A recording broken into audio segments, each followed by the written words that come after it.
Trudeau has no sense of history, and he doesn't seem to remember, or probably never knew, how the federal Liberals operate.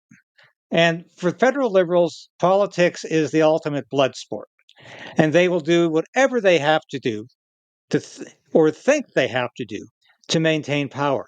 The good news is it doesn't always work. And in fact, in the two most recent famous cases of how the Liberals thought getting rid of the current leader and replacing him with some supposed golden boy or some much more popular successor was going to work are great cases of that. But it also demonstrates that when a Liberal leader invites his opponent to get inside the tent with him, that opponent is going to get his knife out and stab that leader in the back. What cases am I thinking of? I'm thinking of how Jean Chrétien outmaneuvered John Turner when John Turner was very briefly prime minister after Pierre Trudeau resigned. And of course, he was opposition leader briefly again to Brian Mulroney as prime minister. Jean Chrétien maneuvered himself to get rid of John Turner. It was a palace coup. And Jean Chrétien, he was the victim of the same kind of palace coup, 5-6 years later? No, sorry, after 9 years of being prime minister. He was the victim of the same kind of palace coup when Paul Martin, who always said, I'm going to be prime minister someday, sooner or later, I'm entitled, I'm going to be prime minister. He waited his time and then he struck and got rid of Jean Chrétien. Chrétien did not go exactly quietly, but not without too much whimpering and complaining. But that's what happened. And of course, in both cases, it didn't work. Paul Martin was only prime minister for a very brief period of time before Stephen Harper became prime minister. And as we've already said, John Turner was prime minister for about 6 months. And it didn't work for John Turner either. Canadians weren't fooled. So the lesson here is twofold. First of all, changing leaders doesn't work for the Liberal Party.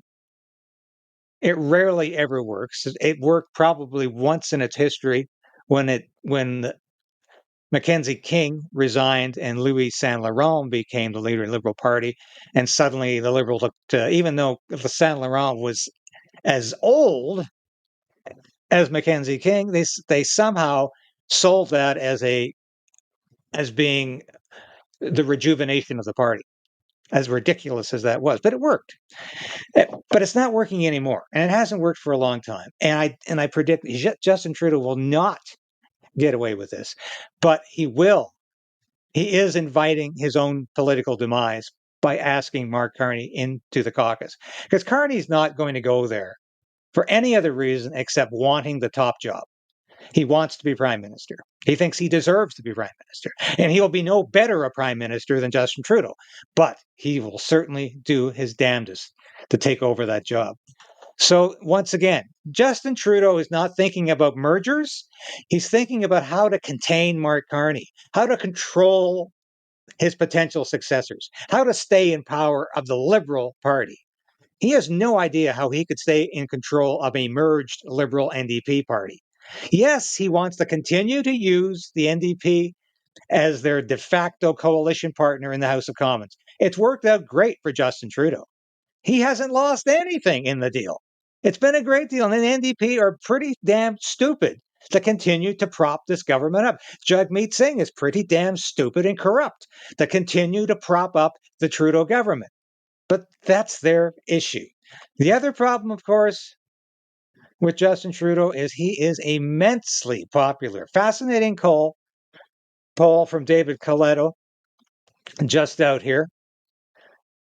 And I had a look at this just this morning. Actually commissioned by the Toronto Star, which interests me because Coletto was always seen as a small C conservative pollster. He used to be the exclusive pollster for the old Sun News when it was on the air. And I worked for Sun News for about 6 months, and Coletto was always on. He was either dead on in his numbers or he was completely wrong. He was the only pollster to predict the NDP winning the Alberta provincial election, for instance. And he's been dead on other times. Sometimes he's not. But if you look at these poll numbers, Justin Trudeau is in so much trouble that he's not thinking about merger. He's thinking about survival. And if you look at some of these numbers, it's absolutely astounding in terms of where his numbers actually are. Well, and he is in such incredible trouble here.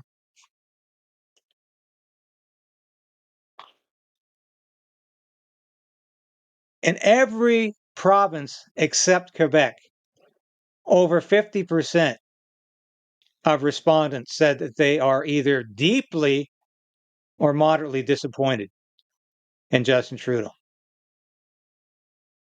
And his national results actually mirror those in Ontario, which is usually a little more sympathetic towards Justin Trudeau. So this is quite fascinating. And if you look at the reasons that nobody likes Justin Trudeau,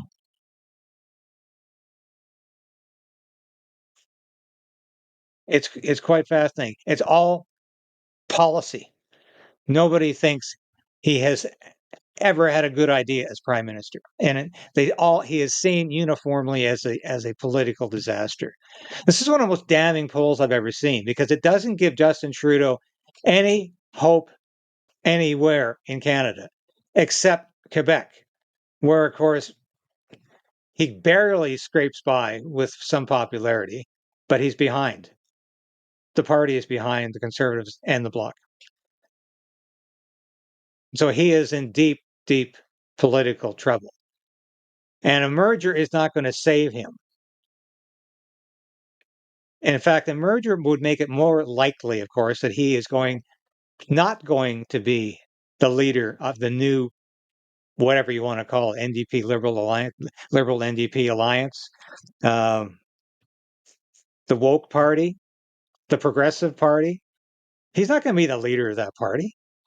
There's no way he can retain his leadership if there's a new party. So it's another reason to say, no, this merger is a hoax. This merger is just window dressing to keep people distracted while Justin Trudeau continues to try to retain power. And that's all this is about.